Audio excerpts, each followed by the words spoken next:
तो जय श्री कृष्णा, जय श्री राम, जय श्री राधे राधे, जय श्री महाकाल। इस प्रवचन में आपको श्रवण कराएंगे नरसिंह मेहता द्वारा सावल साय अर्थात भगवान श्री कृष्ण के नाम हुंडी लिख दी गई और भगवान ने अपने भक्त की लाज रखने के लिए संतों को हुंडी के सारे पैसे दिए और भक्त नरसिंह मेहता पर कृपा की श्रवण कीजिएगा। स्वार्थमय संसार में धनवान धनहीन, दाता कृपण, विद्वान मूर्ख, कुलीन अकुलीन एवं सज्जन दुर्जन का मानो परंपरागत बैर चला आ रहा है। श्रीमद् भगवत गीता में भी दैवी तथा आश्रित संपत्ति में परस्पर विरोध बतलाया गया है, परंतु यह कहने की आवश्यकता नहीं कि उस बैर में यह बात भी उसी तरह निश्चित है कि अंत में देवी पक्ष की विजय और आश्रित पक्ष की पराजय होती है।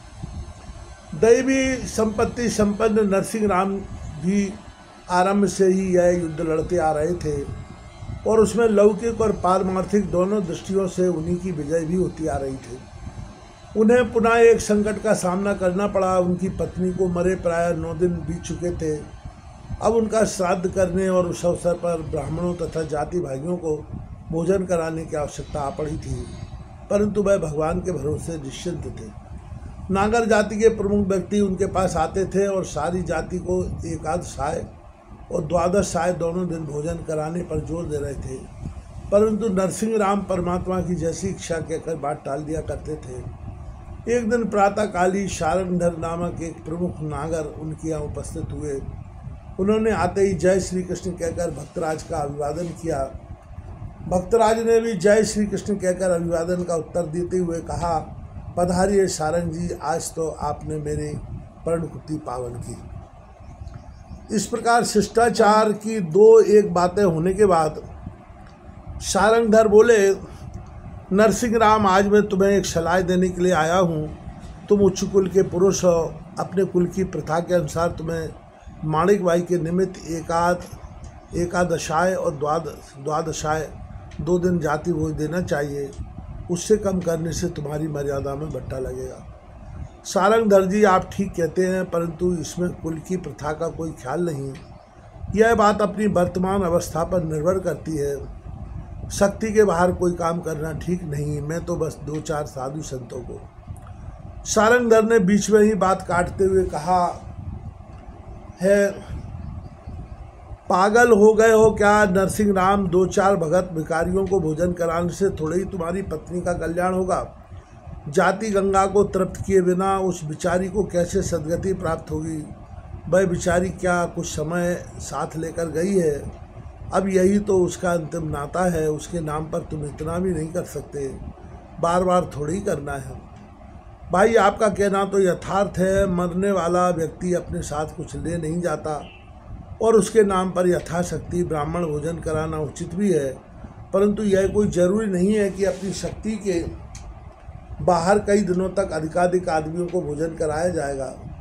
श्रद्धापूर्वक जो कुछ किया जाता है वही श्राद्ध कहलाता है। उस आत्मा के नाम पर श्रद्धापूर्वक जितने ही लोगों का भोजन कराया जाएगा उतने से ही उसे शांति मिलेगी और उसकी सद्गति होगी। जाति व्यवहार भी ठीक ही है, परंतु साधुओं और अनाथों की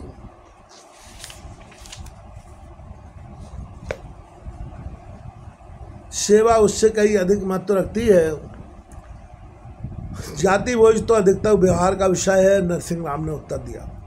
सारंगधर उपदेश लेने तो आए नहीं थे। वह तो समस्त जाति की ओर से पंच बनकर आए थे और उन्हें अपना काम बनाना था, तब वह शीघ्र ही नरसिंह राम को छोड़ने वाले नहीं थे। उपदेशो ही मूर्खाणाम प्रकोपायना शांतये। इस न्याय के अनुसार नरसिंह राम के उपदेशों का उन पर उल्टा ही असर हुआ और उन्होंने भीषण रूप धारण कर लिया। उन्होंने कहा, नरसिंह राम, ऐसा ज्ञान किसी लंगोटीधारी साधु को ही देना। आज तक तुमने जाति में रहकर सबके घर भोजन किया है और आज जब अपने खिलाने का अवसर आ पड़ा है तब झटकना चाहते हो, ऐसा कदापि नहीं हो सकता। मैं कह देता हूँ, कल से 2 दिन तक तुमको जाति भोजन कराना ही पड़ेगा।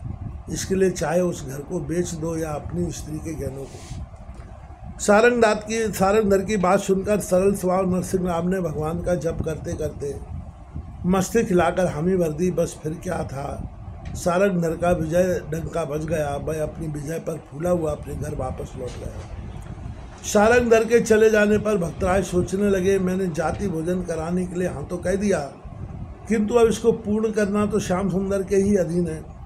जैसी उनकी इच्छा होगी करेंगे। व्यर्थ चिंता करके समय का सदुपयोग करने में क्या लाभ है, यह सोचकर वह भगवान के ध्यान में मग्न हो गए। इधर चौरे पर बैठकर नागर जाति के कुछ लोग आपस में गपशप लड़ा रहे थे। इसी समय 4 यात्री वहां आए और उन्होंने नम्रतापूर्वक पूछा, भाइयों, इस नगर में ऐसा धनवान कौन व्यापारी है जो हमारे 700 रुपये लेकर द्वारका की एक हुंडी लिख दे। चौरे पर उपस्थित नागरों में नरसिंह राम की चर्चा चल रही थी।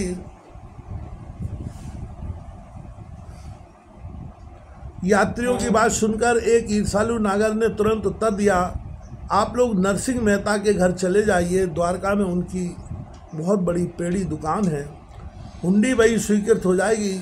आप लोगों को अन्य स्थान में ऐसी सुविधा नहीं मिलेगी। 2-1 और नागरों ने भी व्यंग्य से हाँ में हाँ मिला दी। बेचारे यात्रियों को विश्वास हो गया और वे पूछते पूछते मेहता जी के घर पर आ पहुँचे। भक्तराज भगवत भजन से निवृत्त होकर भगवान को नैवेद्य समर्पित कर रहे थे।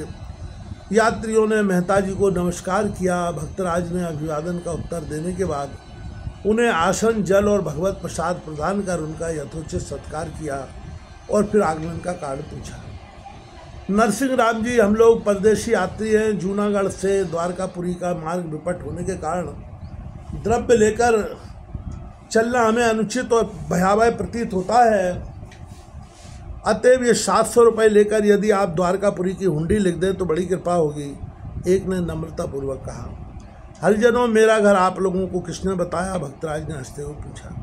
भक्तराज, यही पास में एक चौरे पर कुछ भले आदमी बैठे थे, उन्हीं लोगों ने आपका परिचय देकर विश्वास दिलाया है कि यहाँ द्वारकापुरी की हुंडी मिल जाएगी। एक यात्री ने उत्तर दिया। आगे कथा आती है। यह सुनकर भक्तराज को अपने जाति भाइयों की करतूत पर हंसी आ गई। सज्जन पुरुष दुर्जनों के अनुचित कार्यों में भी घबराते नहीं हैं, बल्कि उन्हें और भी उपयोगी समझकर संतोष मानते हैं। महासागर के खारे जल को अमृत बनाकर मेघमंडल जगत को जीवन प्रदान करता है। भक्तराज ने सोचा कि इस अनायास उपस्थित संयोग में अवश्य ईश्वरीय संकेत होना चाहिए, अन्यथा यह असंभव कार्य संभव कैसे होता। कल से ही तो पत्नी के एकादशाय द्वादशाय के निमित्त जाति भोजन कराना है। इसी कार्य के लिए इस रूप में भगवान ने सहायता भेजी होगी, नहीं तो इन यात्रियों का और मेरा यह सहयोग ही कैसे बनता। समय विचार कर कार्य करने वाला ही मनुष्य सावधान कहा जाता है। अतः हुंडी लिखने में विलंब करना उचित नहीं है। परमात्मा की इच्छा के अनुसार यह सहयोग उपस्थित हुआ है और मेरी हुंडी वह द्वारकावासी भगवान अवश्य स्वीकार कर लेंगे। ऐसा दृढ़ निश्चय करके भक्तराज ने 700 रुपये ले लिए और हुंडी लिखकर उन्हें दे दी। हुंडी श्री सिद्ध श्री परम शोभाधाम श्री द्वारका निवासी प्रियतम प्राणाधार सेठ श्री श्यामल साय बसदेव की सेवा में सप्रेम प्रणाम। आगे निवेदन है कि मैंने यहाँ पर इन 4 यात्रियों से नगद 700 रुपये लेकर आप पर यह हुंडी लिख दी है। अतः इस हुंडी पत्र को देखते ही इन लोगों को पूरे 700 रुपये दे देने की कृपा करें। लेखक जूनागढ़ से आपका नम्र सेवक नरसिंह राम। हुंडी लेकर चारों यात्री वहाँ से रवाना हो गए। भगवान की नैवेद्य समर्पित कर भक्तराज भगवान से विनय करने लगे, हे भक्तवत्सल भगवान, आपके विश्वास पर मैंने हुंडी लिखी है, क्या आप उसे स्वीकार करके मेरी प्रतिष्ठा की रक्षा नहीं करेंगे? नाथ, मैं तो समझता हूँ कि उससे मेरी प्रतिष्ठा में तो किसी प्रकार की हानि नहीं पहुँचेगी, बल्कि जगत में आपकी हंसी होगी। दयालु दामोदर, क्या आपको खबर नहीं है कि कल से 2 दिन पर्यंत सारी जाति को भोजन कराना पड़ेगा? इसी कारण मैंने यह धृष्टता की है, और वह भी केवल 700 रुपये के लिए। जगन्नाथ, आपके भंडार में 700 रुपये की क्या बात है? आपने मरणोन्मुख गजेंद्र को प्राणदान दिया था। सती पांचाली को भरी सभा में अक्षय चीर प्रदान करके उसकी लाज बचा ली थी। इतना ही नहीं, प्रत्युत मेरे ही पुत्र के विवाह में, पिताजी के श्राद्ध में तथा अन्य व्यवहारिक प्रसंगों पर आपने मेरी सहायता की है। क्या इस 700 रुपयों का प्रबंध आप नहीं कर सकेंगे? प्रार्थना करते समय भक्तराज के नेत्रों में अश्रु प्रवाह चल रहा था। इतना कहकर वह भगवान की प्रतिमा के चरणों में लौट गए। वह कब तक इस स्थिति में पड़े रहे, इसकी उन्हें स्वयं भी खबर न रही। दूसरे दिन प्रातःकाल से ही जाति भोज की तैयारी होने लगी। आवश्यक सब सामग्री बाजार से आ गई और बड़ी धूमधाम के साथ 2 दिनों तक लगातार जाति भोजन होता रहा। जाति भर के सब लोग संतुष्ट हुए। चारों तीर्थयात्री यथा समय द्वारका पहुंच गए। उन्होंने भगवान द्वारकाधीश के दर्शन करने के पश्चात हुंडी का रुपया लेने के लिए सेठ शामल साहेब बसदेव की खोज करना शुरू कर दिया। बाजार में पूछने पर किसी ने उस व्यापारी का पता नहीं बतलाया। तीर्थयात्री बड़े चक्कर में पड़े। उनके मन में शंका हुई। उन्होंने सोचा, कहीं उस भगत ने हम लोग के साथ ठगी तो नहीं की? यदि ऐसा हुआ तो जूनागढ़ में उसका घर है ही, वहाँ से कहाँ जाएगा? वहाँ तो रुपया देना ही पड़ेगा। परंतु वह देखने में तो सत्पुरुष मालूम होता था, वह धोखा कैसे दे सकता है? लेकिन यहाँ तो शामिल था, सेठ का कोई नामो निशान भी नहीं है। इस तरह विचार करते हुए उन्होंने सेठ की खोज करने में सारा दिन व्यतीत कर दिया, परंतु किसी मनुष्य ने उस सेठ का नाम निशान तक नहीं बतलाया। यात्री बड़े निराश हुए। उन्होंने सोचा, अब यहाँ सेठ का पता मिलना कठिन है, जूनागढ़ चलकर रुपया वसूल करना चाहिए। दूसरे दिन अमावस्या का पर्व होने के कारण द्वारका में यात्रियों की बड़ी भीड़ हो रही थी। पंडे लोग अपने यजमानों के पाप निवारणार्थ उन्हें विधिपूर्वक गोमती में स्नान करा रहे थे। भगवान के दर्शन पूजन के लोग मंदिर में टूट पड़ते थे। सर्वत्र गोमती मैया की जय और भगवान द्वारकाधीश की जय की ध्वनि से आकाश गूंज रहा था। उसी समय भक्त वत्सल भगवान भूधर भक्त का कार्य करने के लिए सेठ के रूप में प्रकट हो गए। उनके साथ मुनीम रूप में अक्रूर जी अपने साथ बही खाता और कलम दबात लिए हुए थे। उन्होंने मंदिर के पास ही एक छोटे से चबूतरे पर अपना आसन जमा दिया। इधर चारों यात्री गोमती स्नान करके भगवान के मंदिर में आए। वे भगवान के दर्शन कर मंदिर से निकले और जूनागढ़ चलने का विचार करने लगे। मंदिर से चलते ही रास्ते में उनकी दृष्टि इस नई गद्दी पर पड़ी। उन्होंने सोचा, चलते चलते जरा यहाँ भी पूछ लें। उनमें से एक ने प्रश्न किया, सेठ जी आपका क्या शुभ नाम है? मेरा नाम शामल साहेब बसदेव, सेठ स्वरूप भगवान ने उत्तर दिया। वह सुनते ही यात्रियों के सूखे हृदय पर आशा की अमृत वर्षा हो गई। अनायास सेठ जी के मिल जाने से उन्हें अपार आनंद हुआ। उन्होंने तुरंत सेठ जी के हाथ में हुंडी दे दी। सेठ जी ने हुंडी देखकर उसे मुनीम के हाथ में दे दी और 700 रुपये चुका देने की आज्ञा भी दे दी। मुनीम अक्रूर जी ने पूरे 700 रुपये गिनकर यात्रियों के सम्मुख रख दिए।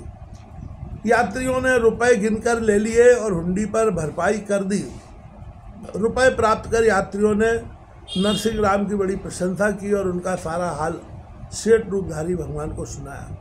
भगवान ने भी भक्त की प्रशंसा करते हुए कहा, नरसिंह राम जी मेरे परम स्नेही है, मैं तो उनका एक आज्ञाकारी हूँ। इस प्रकार भगवान श्री कृष्ण ने भक्त पर नरसिंह राम की हुंडी स्वीकार कर भक्ति की प्रतिष्ठा की रक्षा की और अपनी भक्त वत्सलता की यश को अक्षुण्ण रखा।